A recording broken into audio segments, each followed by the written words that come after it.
Olympia. I know George, we spoke to him before the show. He was thrilled to be back here. He was like a kid in a candy store. Yeah, and he's got a few things that are working against him, Dan. He's not one of the bigger guys. He's not known for his symmetry.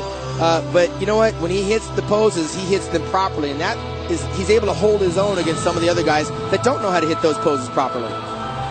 Well, he is regarded for one of the better back double biceps among the smaller guys, and he actually has some real nice lines, and through the midsection, obviously he suffers from the remnants of that scar from his incident, but if you're able to look past that, you'll see George has a fairly balanced physique. Well, I'll give him credit. To his credit, being a former national champion, he's a lot better now as a professional than he ever was as an amateur, and you know what it takes, Dan, to try to get to this level of competition and earn that pro card. I mean, the nationals are deep. I know at the USA there was 300 competitors in that show alone. Here we've got about 20 of the best in the world, and George Farrar is amongst them. Well, we have a capacity crowd here at the Mr. Olympia. The fans have packed the house here at the Orleans, and backstage the guys are continuing to warm up to make their way out. You will see the top 15 perform, and we'll bring all that to you here live at the 2005 Joe Eaters Mr. Olympia. This is the 40th edition. You are watching George Farrar. Sean, I got to ask you, we talk about the structural differences. George has very nice lines. He doesn't pack a ton of size.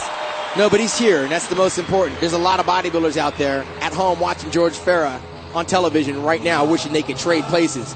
So he's done enough with what he has to work with, and he's legitimately one of the top bodybuilders in the world, regardless of the lack of genetics. And that's a great point. This is not only the World Championships of professional bodybuilding, but it's also its all-star game. And for a lot of these guys, it's not about coming here to win a Sandow Trophy. It's about just arriving here and having that opportunity to compete on this stage. Well, mind you, this guy comes from war-torn Lebanon, former home of Samir Banu, and he's posing in front of over 5,000 fans and thousands of people watching at home. And there are a few guys who have more fun at what they do.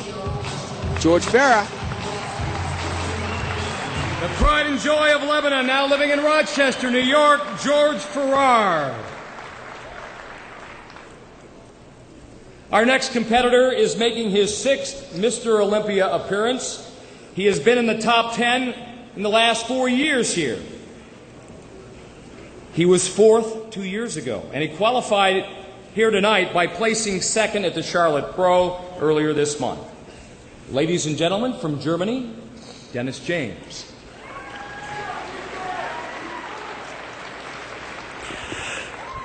Well, as Mike explained, Dennis is here for his 6th Mr. Olympia contest. He did take 8th last year, and I know he had some heavy expectations for improving. In fact, he qualified for this event with a 2nd place finish earlier this month, and he had said he was saving his best for the Olympia stage.